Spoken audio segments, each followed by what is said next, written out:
ভাঙা হচ্ছে ময়মনসিংহ নগরীর হরিকিশোর রায় রোডের প্রাচীন একটি ভবন, যা দীর্ঘদিন ময়মনসিংহ শিশু একাডেমির কার্যক্রমে ব্যবহার হতো। জীর্ণ ভবনটিতে 2007 সালের পর থেকে আর কোনো কার্যক্রম চালানো যায়নি। পরিত্যক্ত ভবনটি ভেঙে তাই বহুতল ভবন নির্মাণের পরিকল্পনা নিয়ে কাজ শুরু করে শিশু একাডেমি।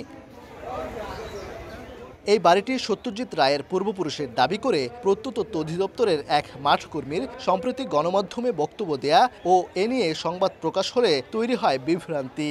সত্যজিৎ রায়ের পারিবারিক বাড়ি ভাঙা হচ্ছে এমন সংবাদ প্রকাশ করে ভারতের বেশ কয়েকটি গণমাধ্যম। এতে ক্ষুব্ধ প্রতিক্রিয়া আসতে থাকে দেশটির উচ্চ পর্যায় থেকে। ওই মাঠ কর্মী বলছেন, একাধিক বই ও ইউটিউব দেখে তিনি ধারণা করেছেন এটি সত্যজিৎ রায়ের পূর্বপুরুষের বাড়ি হতে পারে।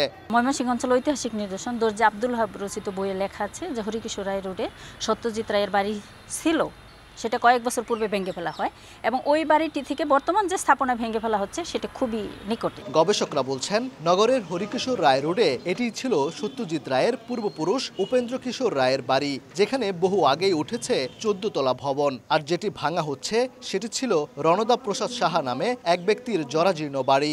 হরিকিশোর রায় রোড এটা, কিন্তু হরিকিশোর রায়ের বাড়ি তো এটা না। বাড়ি তো ওই যে ভেঙে ফেলেছে, যেটা 16 তলা বিল্ডিং করেছে।